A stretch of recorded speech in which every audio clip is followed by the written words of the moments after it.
Hello and welcome to the Health Wizard podcast with your host, Elena Wilkins, who happens to be me. I'm so excited that you are choosing to listen to this podcast because you're choosing to put your health as your priority. This podcast is dedicated to teaching the most natural, amazing means that you can use to get your health back on track and reclaim the person that you used to be before getting sick. Now, very quickly, before we dive into the good stuff, I just wanted to remind you that this podcast is intended for educational and entertainment purposes only. My podcast is not a substitute for professional medical advice. If you have a medical condition, please seek the help of a licensed medical professional. We're not medical doctors and we do not treat, diagnose, prescribe, or make any claims outside of what we know or what we do. So by choosing to listen to our podcast, you take responsibility for your own actions. And if you hear the testimonials of people who were able to get well, you'll realize that their outcomes depended on their effort and their specific condition.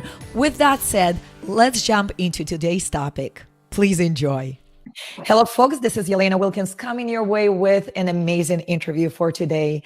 We always talk about how possible or impossible it is to achieve a hormone balance naturally. So we talk about things like hypothyroidism, hyperthyroidism, Hashimoto's, Graves' disease, thyroid eye disease, PCOS, endometriosis, infertility, and the list can go on. And the big question is always, is it really possible, Elena, to cure, to heal myself naturally? So while as a person who is a health coach, I cannot tell you I can cure you one thing, I can tell you without a fail, hundreds and hundreds of women just like myself and a woman who you're going to meet today, Lisa, have done just that. So without further ado, I would like to introduce Lisa and Keith, her amazing husband who supported her through this whole process. And we're going to start today's conversations about Lisa's journey from having multiple symptoms. When she came to me, she had 39 that we counted, and going down to only 2 when she graduated last week, which is a 95% improvement, and how that was all possible. So Lisa and Keith, thank you so much for joining me today. Thank you so much for making yourself available to speak to our audience who are really eager to learn about how it is possible, what can be done, and if they, of course, stand a chance in achieving the same thing as you have done, Lisa. Great. Thank you. And thank you so much for all of your help. We really appreciate everything that you have done for us and all of your training and your coaching. Yes, thanks for having us. Well, I'm super excited because it was about 13 weeks ago when I got on a call personally with Lisa, and we're talking about what she's going through, what would be possible. And Keith was there to support her, as all husbands and partners and wives should. And they had a big decision to make. Do we take this leap of faith and do this, or do we continue as we are? And of course, they made a chance, and here we are. So Lisa and Keith, here's what I'd like to do right now. I'd like to get a little bit of backstory. If you don't mind spending a couple of minutes of what had happened to you and what led you eventually to finding me. Can we start there? Yes. So back in about 2013, I started notice a slow decline in my health. I just started noticing little things like just joint pain or just random pains all over my body, and then they would go away. I started getting skin rashes and gaining weight just out of nowhere. I hadn't changed any of my behavior at all. And, it was just little things at a time. So, and then it just started progressing over the next few years until I finally got to the point of doing my own research. I went to my traditional allopathic doctors. I look back now and I see that I had been going, month after month, getting different types of blood work, having different types of exams done, just trying to figure out what was wrong with me and why I was getting more and more tired, and just itchy, just cold all the time. And the only help that they could do for me was to tell me to exercise and eat more, because they couldn't find anything wrong with me at all. And so we started doing our own research, and I was already really healthy, really awake to the food system, eating non-GMO, eating organic, eating chemical-free as much as possible. So I knew that it couldn't just be my diet only. So we started doing our own research and came to the conclusion that I could be having subclinical hypothyroid. I thought I was suffering from chronic fatigue, fibromyalgia maybe, or even adrenal, they call it adrenal fatigue. So those were some of the things that my symptoms were pointing to. Right. Yeah. Right. So you're going through all this, and eventually you said you provided a little description for me. Let me appear here on a screen for a moment. So you provided a description that you made a lot of attempts and you had files and files of MRIs and scans and lab tests and all. Eventually you did find a specialist who was able to help you get a little bit better. So why don't you talk a little bit about that? And then I want to talk, of course, about the fact how we took from a little bit better to all the way better. Okay. So what was starting to happen with me was that I was just becoming so exhausted that I was really only able to function for about 3 to 4 good hours during a day. And so I get up in the morning, I would take my daughter to school, and I would come back home, and maybe I'd throw a load of laundry in or something, but I was just so overwhelmed by even doing that. And then I would have to go and rest again. And at that time, I was also experiencing some deaths in the family. I was experiencing, I had started a new business, and obviously then my business wasn't doing very well.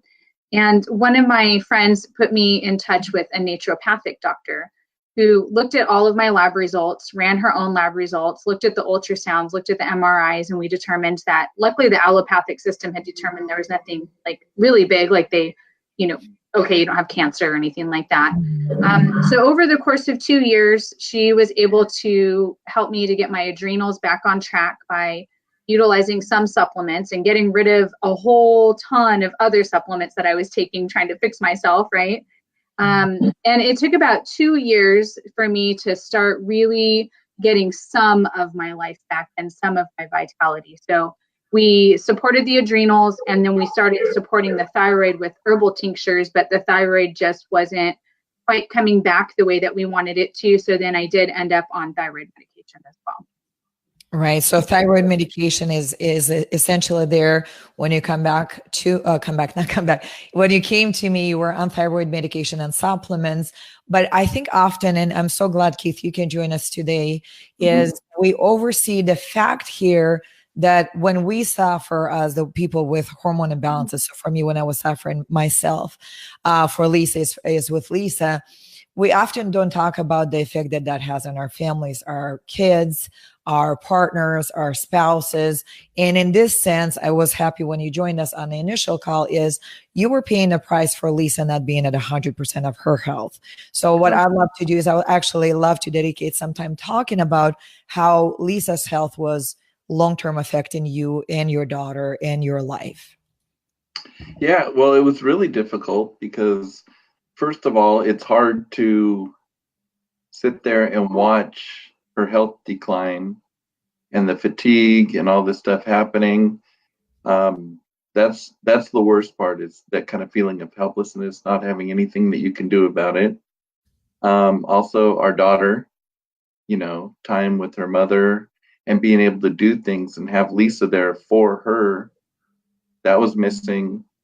And there was a frustration because we are paying for medical insurance. I won't say who, but they weren't doing anything. I mean, it was okay to take a couple of tests here and there to maybe rule some stuff out. But when the doctor said, eat better and get exercise, I mean, honestly, to me, that sounds like a 7th grade gym coach. So that was frustration. And then everything that we were doing on the side was out of pocket. So you have health insurance, paying out of pocket, and she's unable to work a lot. So, I mean, on top of everything else, financially was tough. It was rough, and it was for a few years, barely getting by, and also having to pick up, like just sometimes stuff around the house. I mean, there were some nights come dinner time, she didn't have the energy, so you have to kind of pick it up. And, I don't recall complaining about it.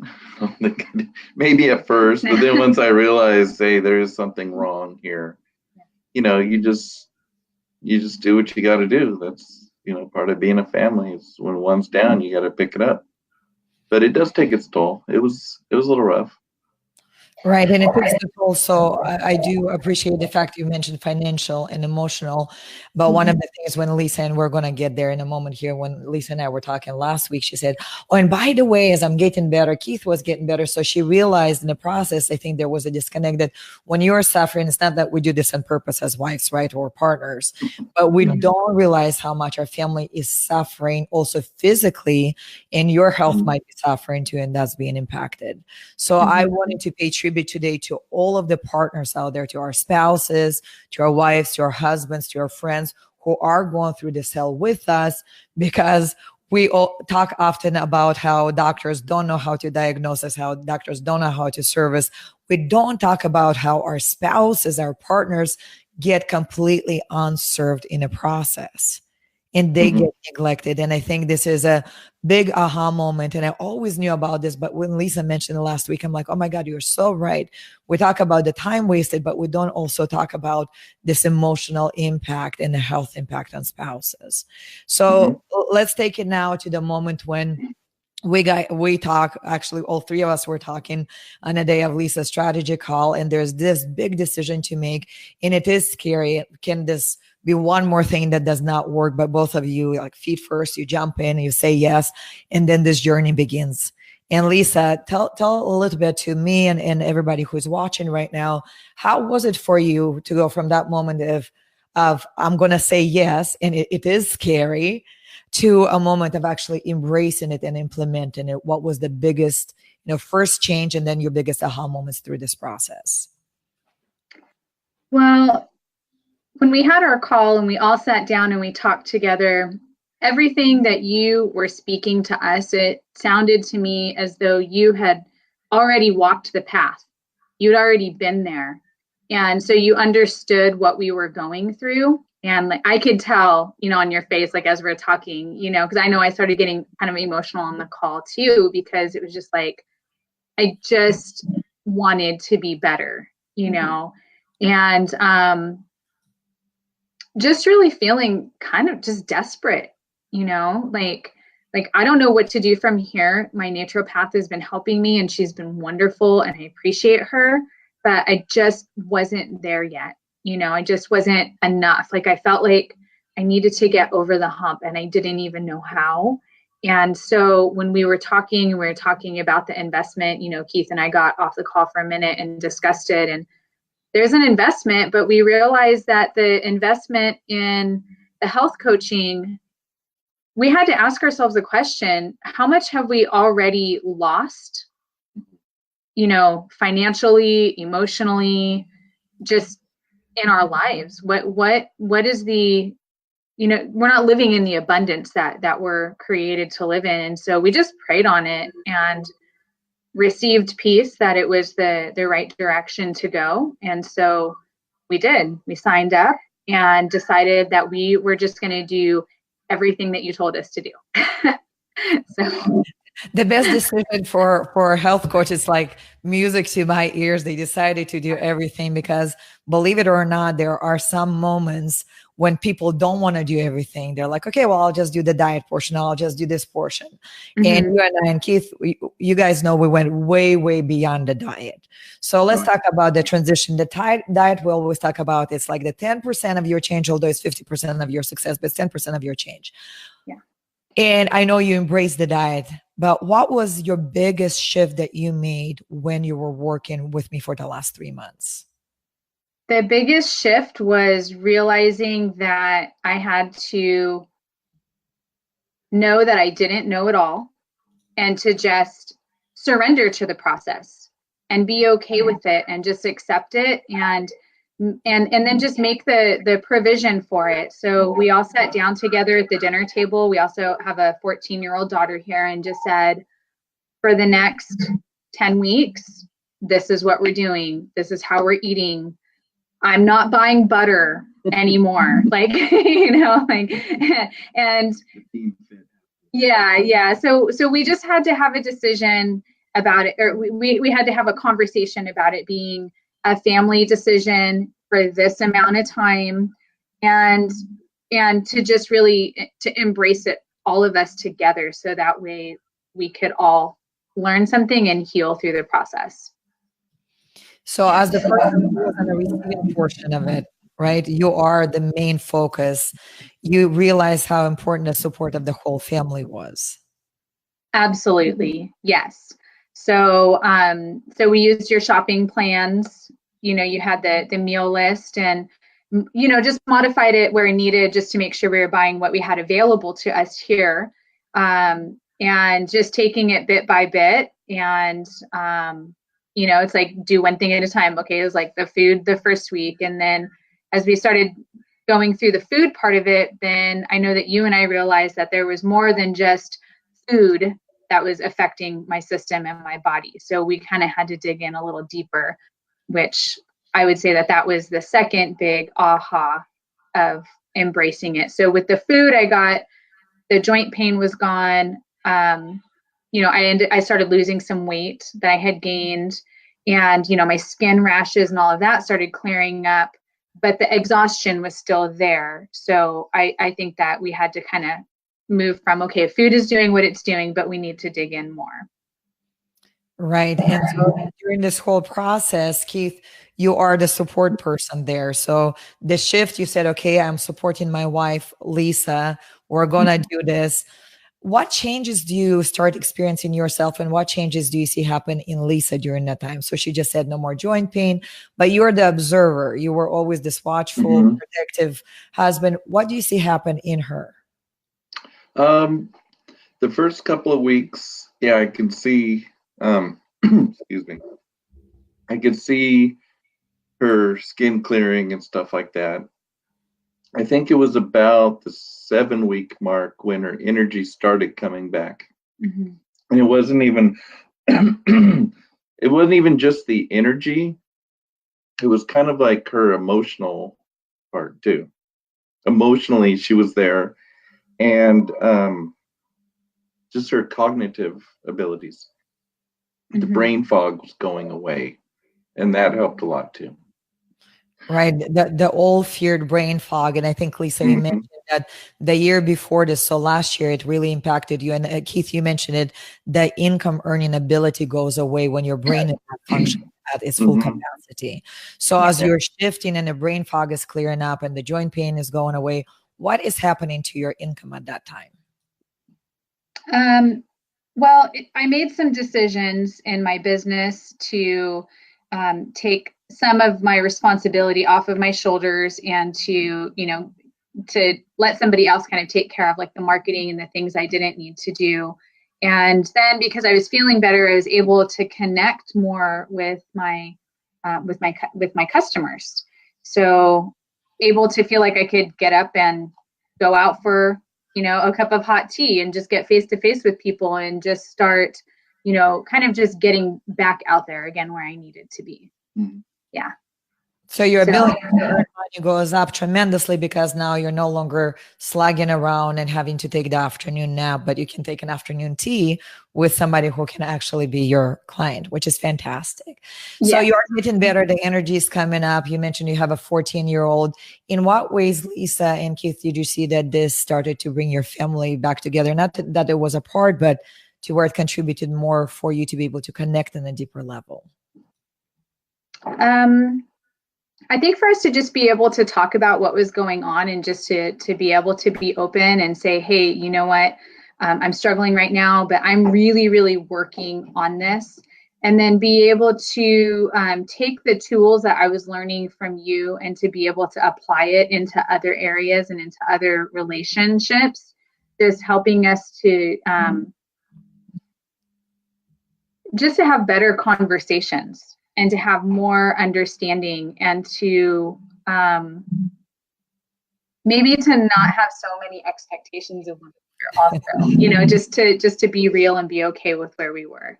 And so I think that it brought us into a more comfortable space, because now we were having, just like I said, just more understanding. So, well, I think another thing that really came out of this was our daughter is young enough to make that change, because we still grew up before a lot of the GMOs and stuff really kicked in. She didn't. They've been around her entire life. And I think there's going to be a lot of people in her generation that are going to have some problems sooner. There's going to be people in their 20s that are going to start having this problem that people are now having in their 30s and 40s. And I think it's important for her to be able to see where Lisa was and how she got out of it while she's still 14. She's still young enough where if she makes some changes now, mentally, food-wise, all the medications that are out there in the world and all the antidepressants and stuff like that, she's going to see that, and she's going to have Lisa as an example that, no, I don't need like maybe antidepressants or supplements, and I don't need GMOs, and I need to eat well and be mentally well too. Yeah, funny, we went to a restaurant with a family member. This was just like 2 weeks ago, and she got something that had cheese. It was like a macaroni and cheese thing or however, because, I'm not like stress, like on her, like, oh, you have to do this all the time. It's just like you make your choices, but in the house, this is how we're going to eat. And so she ate it and had cheese and all that. And she's like, oh, this is kind of rich. I don't know that I feel so good. Maybe I don't want to eat like this anymore. So it was just really interesting. I didn't have to tell her no. She just got to experience the difference for herself from how we were living at home versus then taking it outside and doing something different. So yeah, so it was a great learning experience for her in that moment. So that's just a great example of it. Yeah, and I think it's powerful. I think that we're talking about always, mommy is not happy, nobody's happy, but really it goes deeper than that. When the parents are not well, our children are picking up this idea of how we think, how we live, how we relate, which makes up the whole person. So your journey certainly was, the diet is a part of it. There's something else a part of it. And oftentimes doctors just don't know to look for it because they look like there's a machine. It's called the body. There are organs. Those are spare body parts. Let's medicate them. But we're looking at it as a separate condition. So it's a whole body. You address the whole thing, and your daughter gets to learn through this process. So you're not only, you mentioned earlier, so we are investing money into my health, but what you have really done is invested into your daughter, into your marriage, into your spouse, into your business, and now it's coming back with. That's correct. Mm-hmm. Yes. So, and interesting, like talking about the financial investment too, that's what we were thinking about was the financial investment. Well, how much money have I lost by not being engaged in my business? And by being able to be engaged in my business, I've already earned my investment back, essentially financially, but also my health. So it's like I can earn it now 3 or 4 times more this year versus just being laid out on the couch exhausted, or laying in bed by 1 o'clock every afternoon having to take a nap, Yeah. Honestly, when we were trying to decide if we were going to make this choice, it was the initial conversation we had with you where we're pretty aware of things, a lot of this stuff. So when you were talking about the mental aspect of it, the spiritual aspect, that how it all ties together and it's not separate, it's not compartmentalized, that was something that kind of stuck in our head, and that was one of the reasons that we did decide to go for it. Was she makes sense. This sounds like she's onto something here. I love that. And I love the connection because we have done for the last 100 years of modern medicine separated the two. Oh my God, we're talking about spirit and you have to be religious, where we now know, yes, you can be a religious person, a person of faith, or just spiritually aware person to tie those together. So why don't we, this is a great introduction to that. So the diet is a portion of that. And plus it seems like you embrace the plant-based diet. So those of you who are watching, is whole foods, plant-based, low fat, don't call it vegan, but Lisa, you have made that choice, you transition. How do you guys enjoy that new dietary lifestyle before we move to the emotional part of it? I enjoy it. I mean, I'll be honest with you, I like eating 5 times a day. So because I'm not a big meal person anyways, and I really hadn't been in my past and all of that. And I think I ended up kind of transitioning into that, when we got married, things kind of changed. And so I just feel like this is a more natural way for myself of doing things anyways. So I feel like it's more honoring to myself to eat more of the plant-based. My stomach feels better. I'm not having hypoglycemic crashes. So then my energy is more steady through the day. I'm not doing like the crazy sugar cravings and all of that. So I just enjoy fruits and vegetables. So it works really well. I like it. So it's not as scary as where do you get your protein, especially when you're a man, right, Keith? Yeah. I mean, like our daughter and I, we can still occasionally, like once a week, we'll go out and we'll cheat. We'll go get like maybe a hamburger or something like that. Mm-hmm. But not having it in the house, it just severely cuts back on that. We don't have any dairy in the house at all. And I actually have diverticulosis. Mm-hmm. And I haven't had any pain in my intestines, I think, since we started. I mean, maybe once at the very beginning. Mm-hmm. But yeah, his stomach has definitely improved a lot. So yeah. Mm-hmm. So we really, it was not Lisa getting better, it was Lisa and Keith getting better together, which is a double blessing in a sense that is taking away the worry, because diverticulosis, not only is it a mouthful to say, it's really a painful experience. Yeah, it's not fun. Yeah. So yeah. Okay. So shift number 2, diet is out of the way, but Lisa is not 100% yet. Right, Lisa? And we're looking at what else. So tell me, how did your other parts? So we always talk about your dietary life. We're talking about your stress. We're talking lifestyle. We're talking about your past. We're talking about your relationships.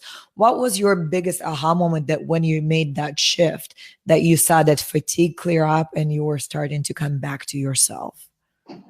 I always knew that I had anxiety, I had a little bit of a stressful life growing up. And then there were some other things that had happened to me that I thought that I had dealt with in my heart, relationally. And I didn't realize the amount of anxiety that I was carrying around, and, how that was just transmitting into just stress and into overwhelm. It was just overflowing into all areas of my life. So my big aha moment was when you had me do an exercise where I had to write down all the things that were stressing me out and what would be my solution for them, which I had a kind of a hard time figuring out what my solution was even for those things. But you really gave me a different perspective on how to look at things to look at them sometimes even as opportunities, or to even just let them go. I didn't need it anymore, so I feel like the stress and the anxiety that I had been carrying around, and it was just almost kind of like it was always there, it's significantly decreased. And then when the stress starts to come back up, or the anxiety starts to come back up, I just don't agree with it anymore. I'm like, nope, we already dealt with that. Push that aside. I have a different way of doing this now. Yeah. Awesome. And let's talk about last week. You mentioned something that I thought was very amazing. And whenever my clients say something amazing, I write it down. I'm like, I'm going to teach this in the future. Yeah. You mentioned something that as you're transitioning and you were getting better, there were still some days when you get tired, and 12 weeks to go from 39 symptoms down to 2 is a huge leap by all measures. But we also know that it takes a few more weeks to finally finalize it and for the rest of your body to catch up with it.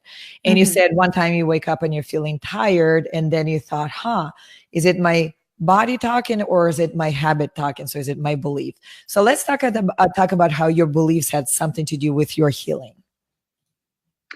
Yes. Okay. So an example of that would be, I was experiencing that fact that I was feeling overwhelmed by everything. And so just believing that there was too much going on, or I didn't have enough time, or things like that. So this just happened to me maybe 3 weeks ago. I told Keith, I said, I had a bunch of appointments for the day, and they were things I had planned for myself to do. And as I got back into the truck to go to my next appointment, the thought came that said, oh, I feel so overwhelmed.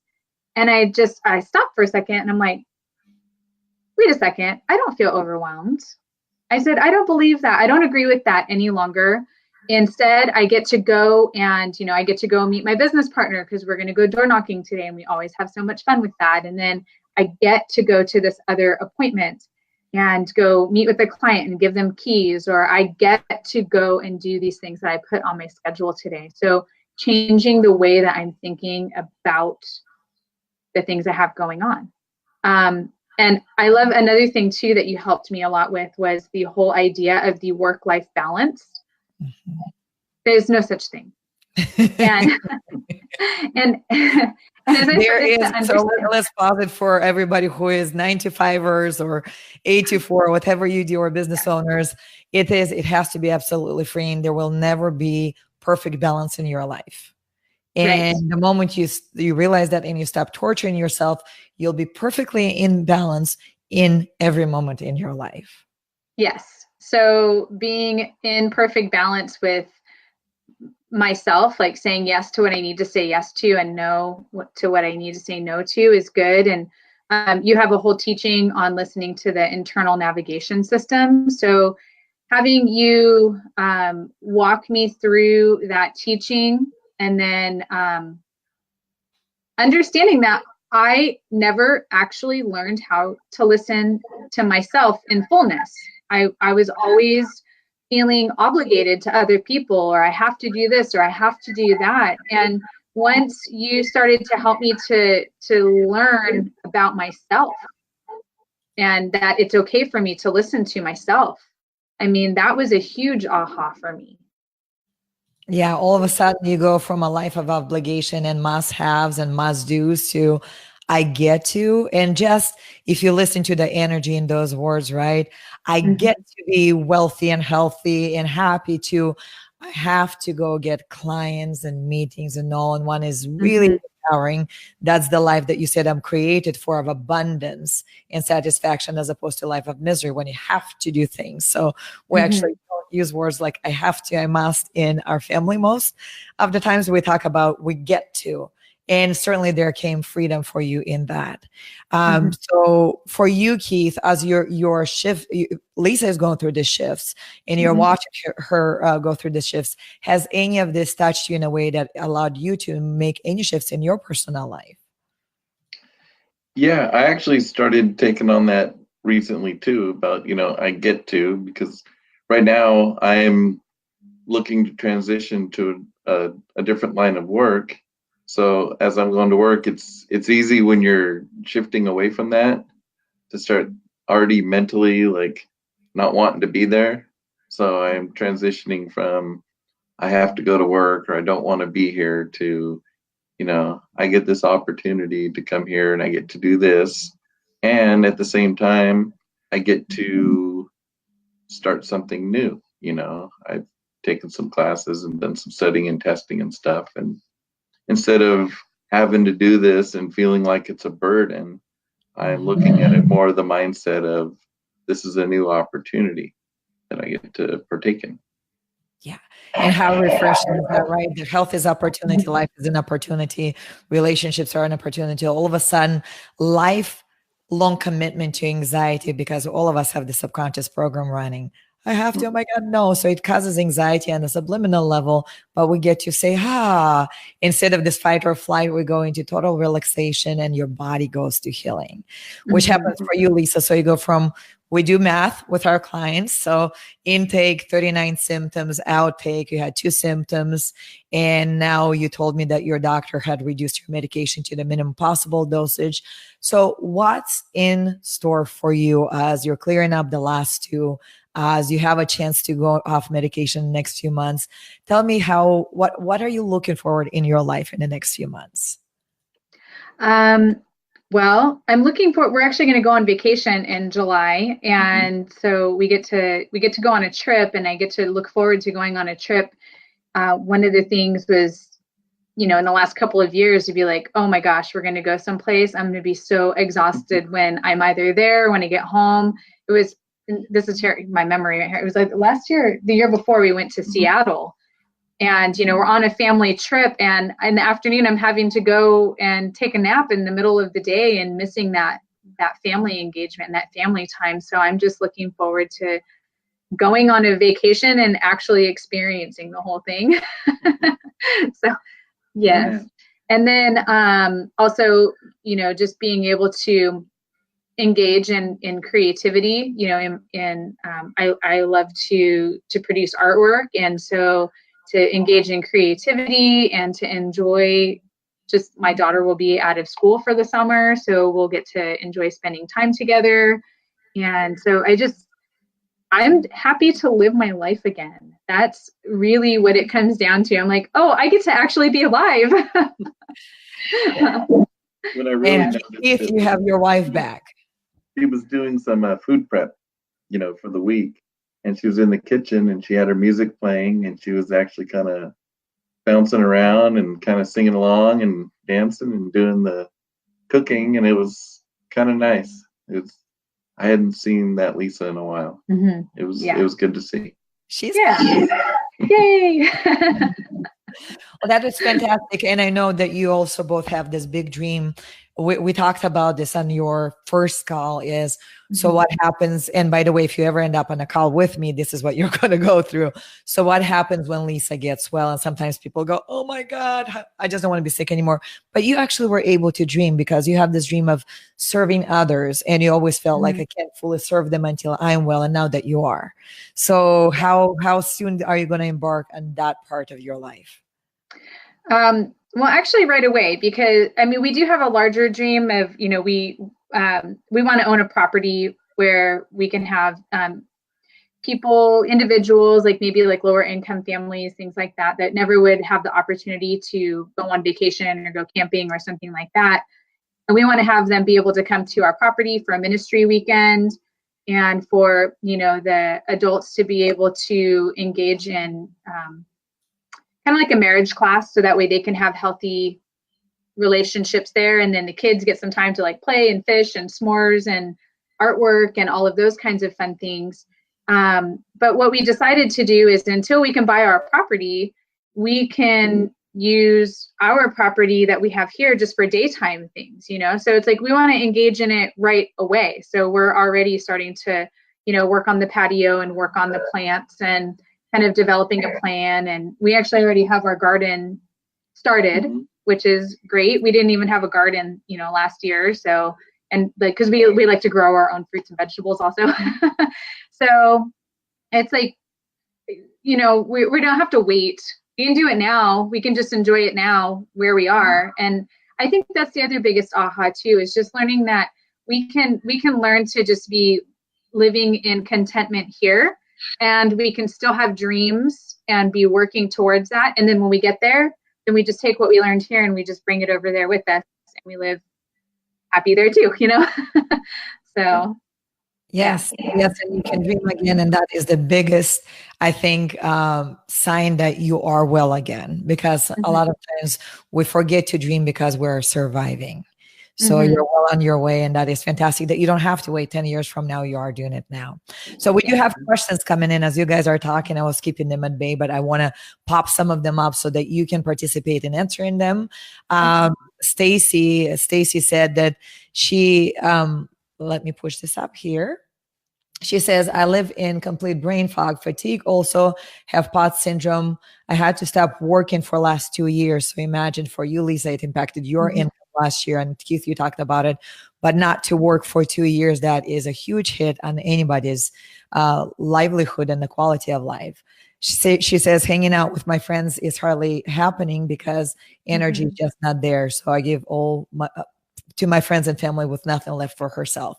And I think that probably sounds much like what you went through, because you felt like you gave it all to everyone. At the end of the day, you're just flat out on your couch trying to make it. Yes, I completely can understand what Stacy is going through. That's where I was. I mean, I quit going to, you know, my homeless outreach that I enjoyed doing so much. And I had quit going to my networking groups, or, you know, people would invite us over and it'd be like, yeah, I can come over, but, you know, by 6 p.m. I need to be back home because I'll be tired. So yes, I completely understand. That's exactly how I was feeling. And a good thing that there is now hope for better. Tammy says that she's concerned about getting her husband and 3 teenagers on board with the diet, as you guys have done with your family. And Mm-hmm. she asks, do you have any recommendations on how to make the transition easier? Do you have any suggestions? Yeah, well, I had to talk with Allison because at first she was complaining about the food. I don't want to eat like this, you know.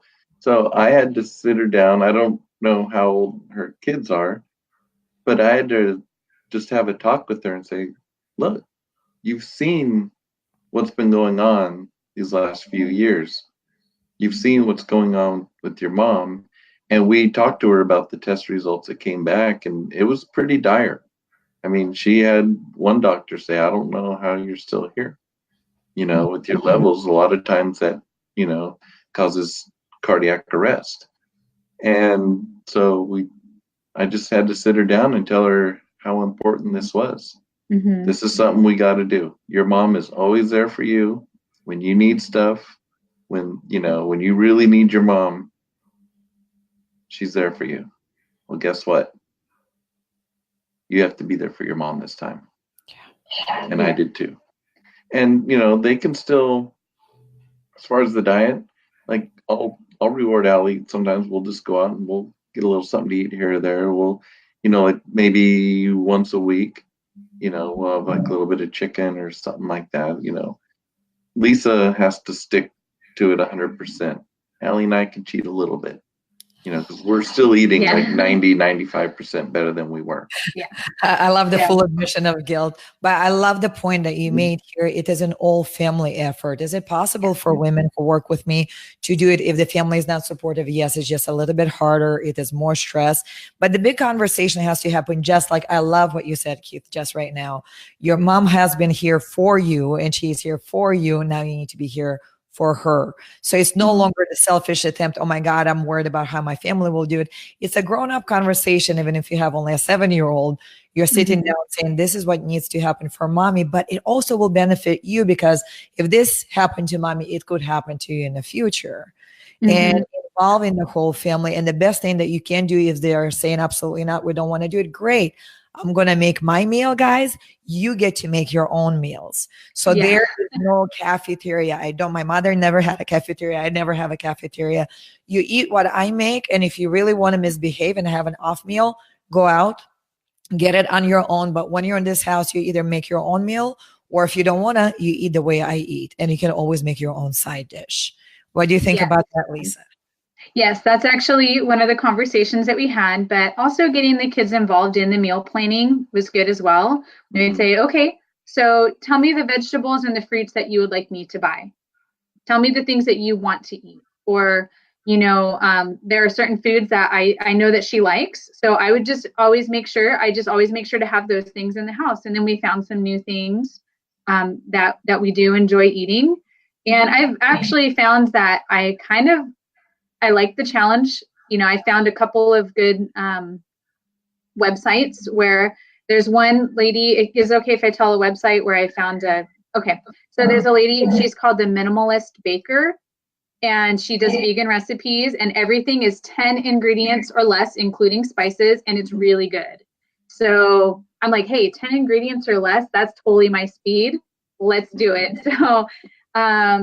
So just getting the family involved in the meal picking. I'm like, hey, you want to make blueberry muffins? She's like, yeah, let's make blueberry muffins. Great. Well, we're going to do it without butter and sugar and whatever. And we make something and it's good. So today she chose to make herself some pancakes and she said, oh, but I used honey for the sweetener. Perfect. You know? So yeah, get them involved. One thing that helps too with her, we had we told her, well, go ahead and, you know, you're at the age where you can go find some meals, stuff that you like. Let us know what you would like to add, help with the meal planning. Well, some time went by and it didn't happen. So she complained about the meals again. So we told her, told you before, you're more than welcome to plan some meals, do some research and go look. Well, she didn't do it. So we just kept going. And then eventually, guess what happens? they start looking around. They start, Mhm. you know, if they don't like what they're eating, they start looking around. They start finding things. They start, when you go to the store, telling you what to pick up from the store for them. Yeah. You have to Yeah. kind of throw the responsibility kind of back at them a little bit and let them make the decision. Look Yeah. at that, they're growing up and they're taking responsibility, as opposed to one day Mhm. graduating from high school, going to college and say, oh, I don't know what to do. I don't know how to eat. And Yeah. they get Exactly. Yeah, exactly. powerful, powerful. And Mitzi posted up here. She says, I'm a real estate broker too, and my business has been suffering due to my health. So it's Mhm. not Yeah. you totally understand what Mitzi is going through. Yeah, yeah. And Mitzi, that's why I chose to hire a marketing company to make sure that at least all my, you know, my mailers and everything that needed to be automated could just be automated. That was actually a suggestion too that Elena had made to me. Like, she was talking about there were certain things that she had to just get off of her plate, and so she made the leap and made the decision, because there can only be so many of us, and which there's only one of me, and I can't do everything. So I said, okay, fine, this is the thing that I don't have to do. And so I took that off of my plate, so that way I could focus on the things that were really important, like my health and then my clients. I thought, okay, if there's only two things that I can really focus on, it's got to be, you know, me and my family, our health, and my clients.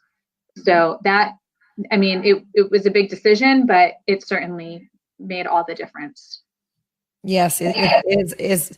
If Lisa comes to me and I'm like, great, Lisa, I'm going to support you, but then I go get lost in doing all the other things and Lisa gets none of my time, that will make Mhm. my business suffer. So it is a really wise decision. So it's like it, my clients, when they get me, we talk about business a lot because I'm a business owner, that your genius, your level of genius has to be, your time has to be spent on your genius. And if marketing is not your genius, and if administrative work is not, you need to outsource it. And yes, you pay some people, but that means you can quadruple your income, as opposed to you sitting at your computer 72 hours straight through and working on your own.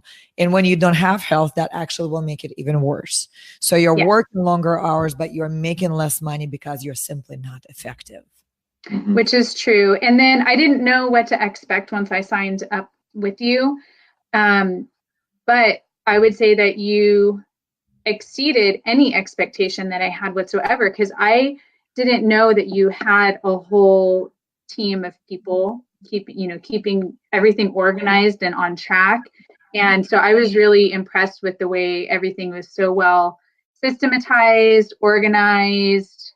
All the trainings were right there, all the support was right there. So I could tell that, like I said, again, you had already been through it. So you're living in it and doing it. And so it was a really great model for me to be able to follow as well. Mm-hmm. Well, I'm glad I could serve on more than one level. Yeah.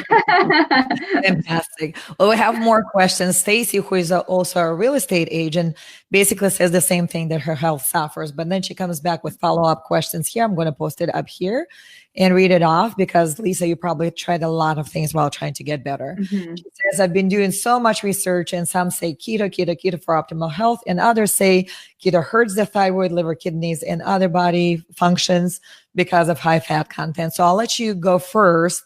I'll jump in the back end of it, because there's also a question from, let's see, Elise. She's talking about blood type diet. So I'll address that in the same breath after that. But you probably tried some diets. Why don't you talk about what you tried and what did not work and why?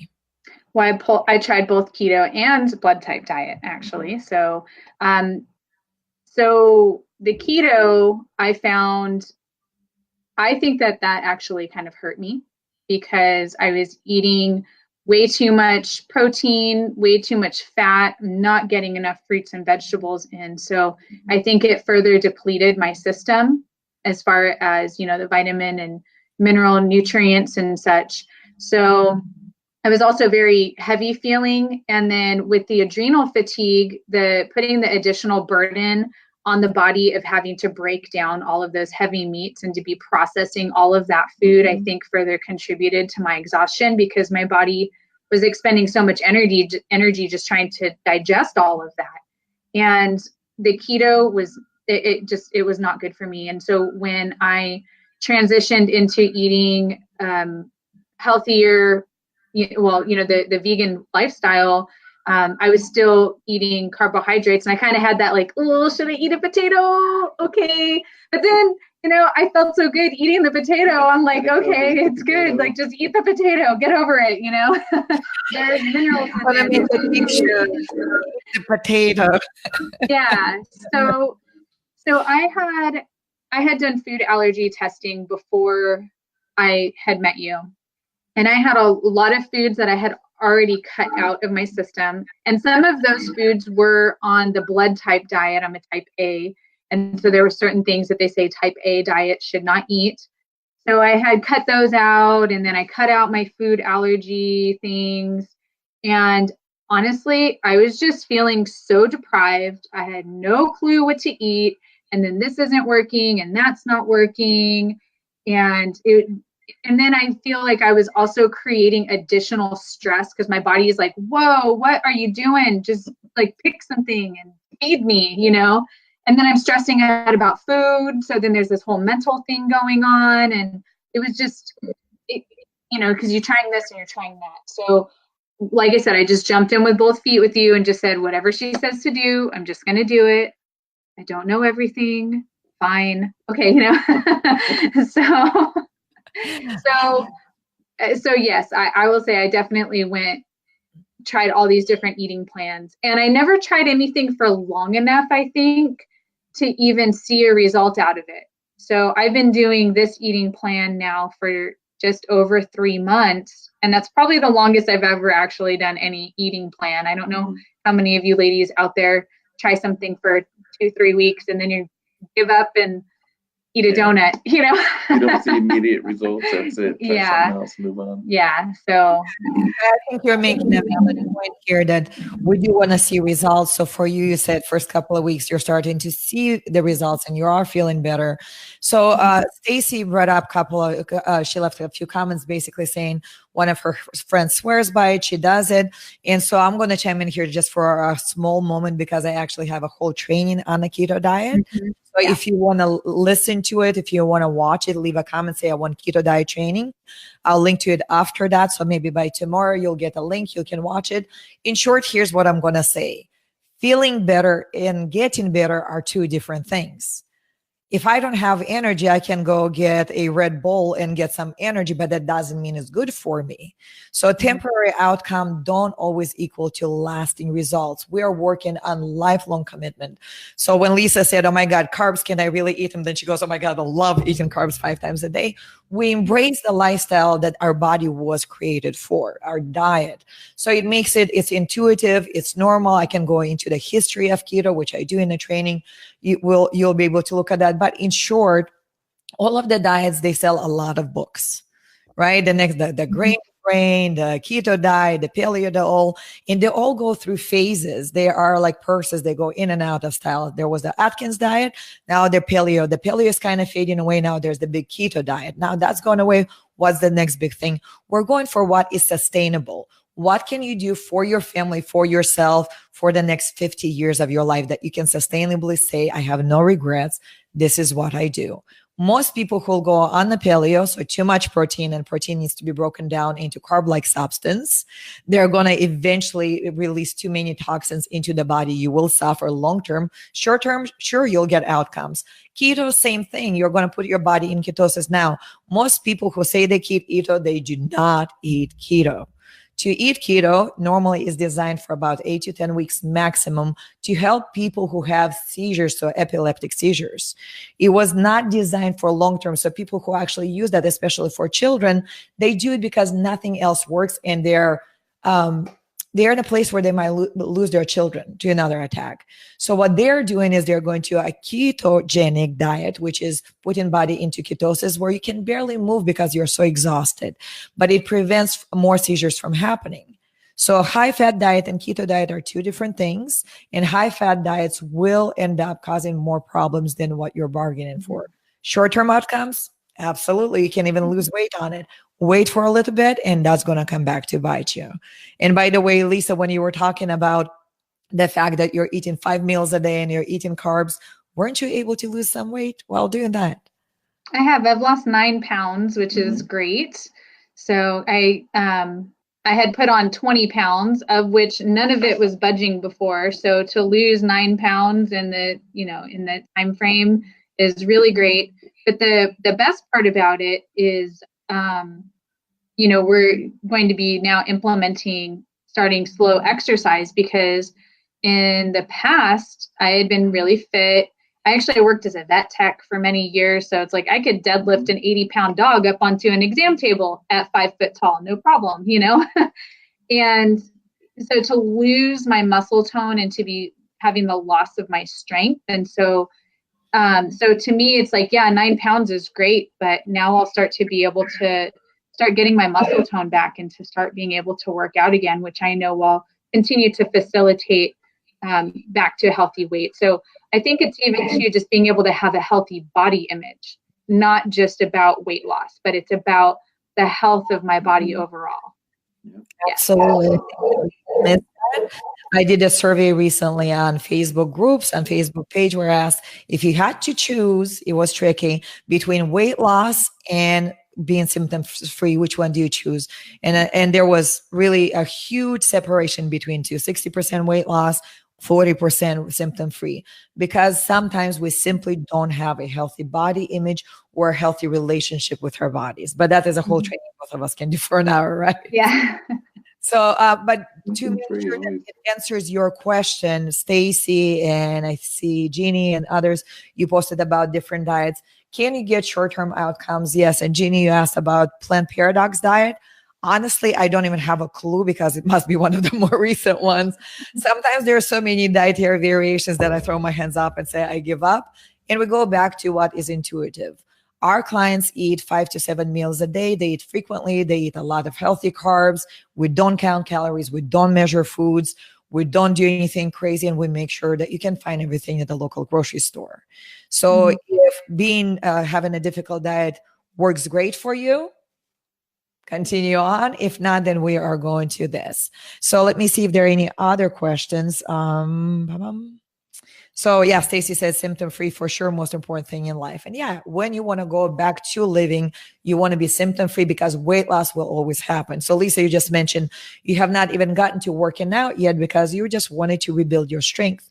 Give your body enough time to regenerate the cells. And now 3 months later, you're going to go to working out and you still lost the dress size. So weight loss happens, people. It happens. It is good and it's natural. Yes. Okay. And let's see, we have one more questions here, and I think that will fall into my category a little bit here. Lisa, but Sonia wants to know, are PCOS and thyroid disorders related? The question is, they can be. And I'm going to do a 1-minute session on what I believe about diseases. So we have classifications: coronary disease, cancers, thyroid issues, PCOS, endometriosis, and we call them names. We do it so we can easier diagnose people.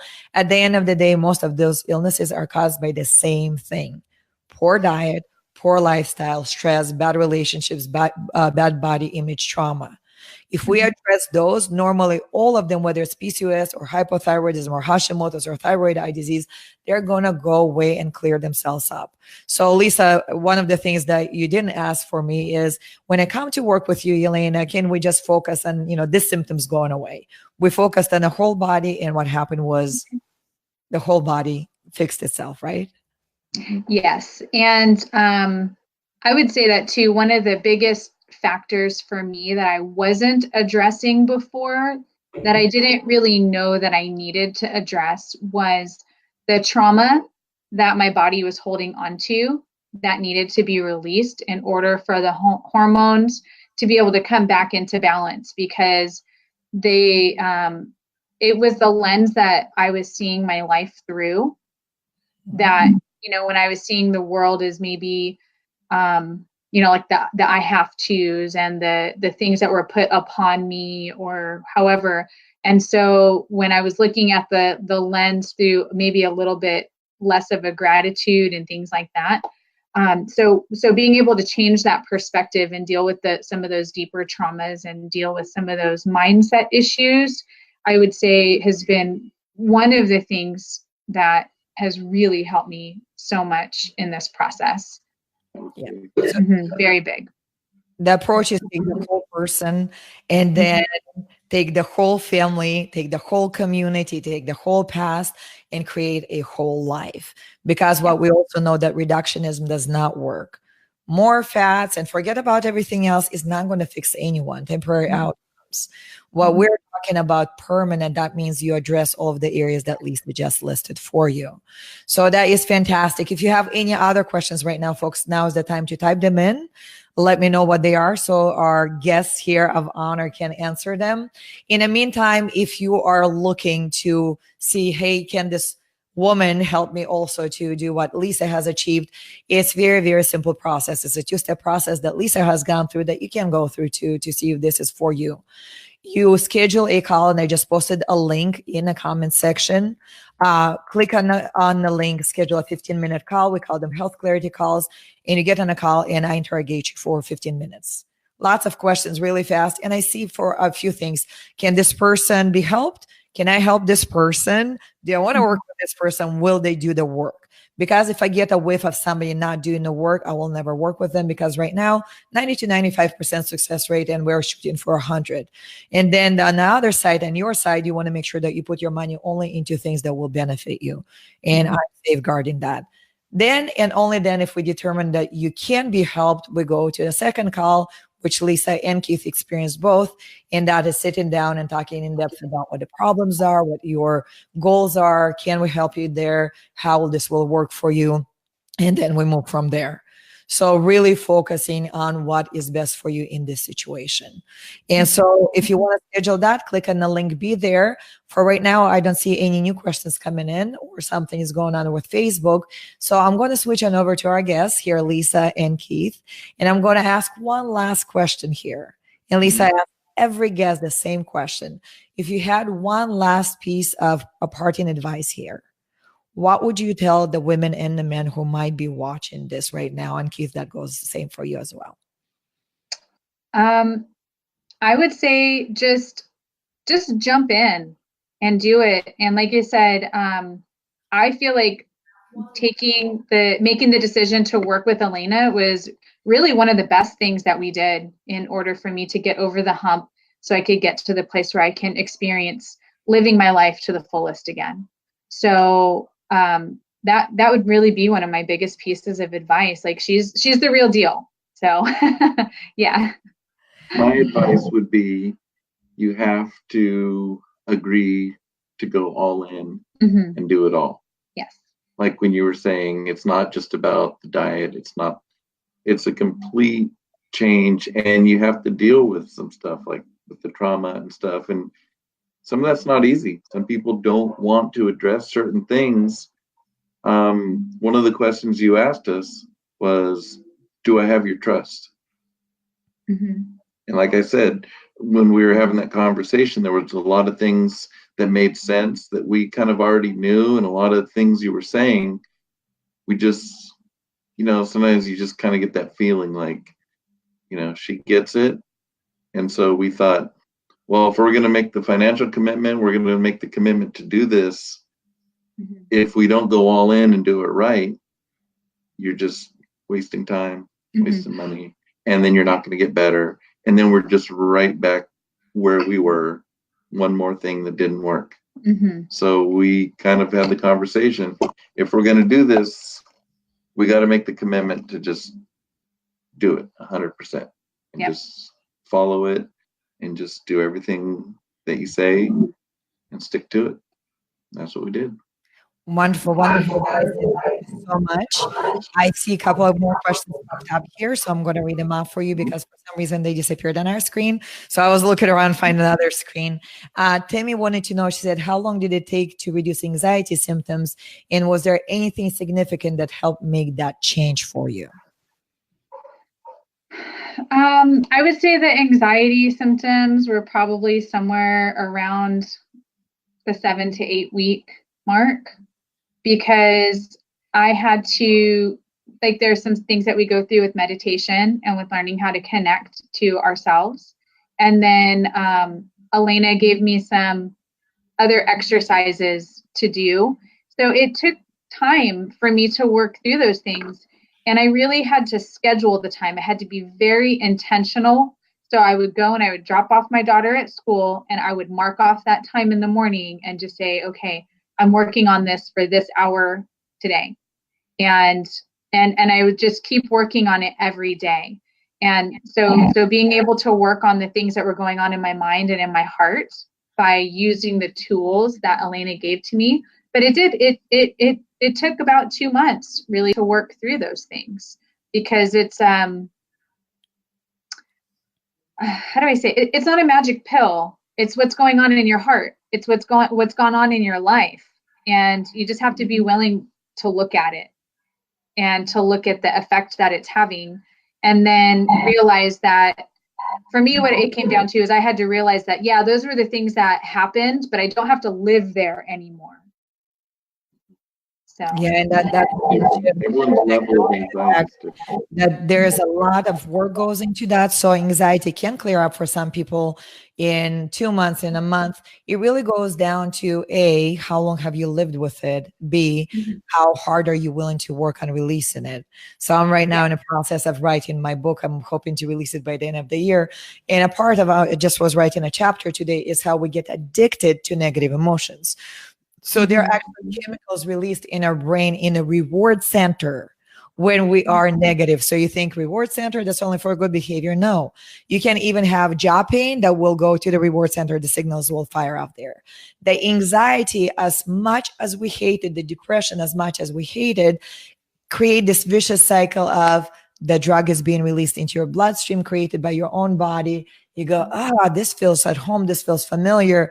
I hate you. I'm here. It's like an abusive relationship. And you go back and forth. So it's really, you roll up your sleeves, you get into it, and it is going to be a long-term payoff. And again, if you compare to, Lisa, you said 2 months, right? Compare that to 5 or 10 years when people are suffering. Still a really short turnaround time, but it does require your full-on participation. It does. And I would say that it's more like the generalized anxiety is gone. I mean, it's not like it doesn't still come back, or there's not still the temptation to live in it. But now I have tools to deal with it, which is what's important.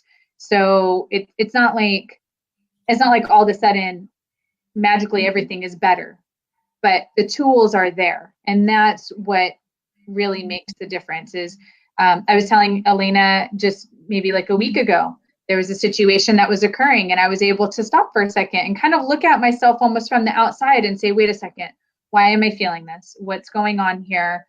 Let's kind of assess the issue.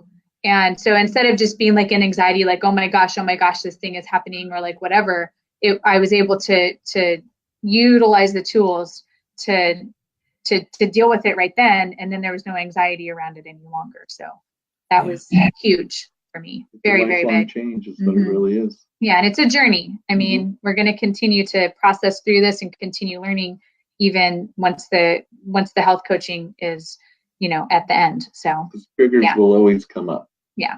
As you go through life, there's always going to be something that happens that's going to kind of trigger an old memory or something. And then that's where you have the tools to deal with it at that moment. So it doesn't become a crisis. Yeah. Yeah, and those are great distinctions to make. One more thing before we are done for today, I want to honor this last comment. Janine, she's just starting out. So she signed up last week. We're starting this week. And she says, I'm starting now, hopeful, hard to see the light because of all the health issues, but I know it's coming. So are there any words of encouragement that you can share with Janine, Lisa, as she's just starting out this process? I would say just be really open with Elena about what it is that you're experiencing and what you're going through, because then she can provide you with the right tools for yourself. So just don't hold anything back, and just be okay with being transparent and vulnerable with Elena, because that was the choice that I made. I thought, well, gosh, I can eat anything that she tells me to eat or not to eat. But it's the transparency and the vulnerability are where the healing is going to occur. So be willing to go through the process and just lay it all down, and then she'll give you the right tools that you're going to need in your arsenal, because she has all kinds of things in there I never even thought of. So You can't fix it if she doesn't know about it. Yeah, she can't help you. She can't help you work on it if she doesn't know about it. So just be transparent and vulnerable.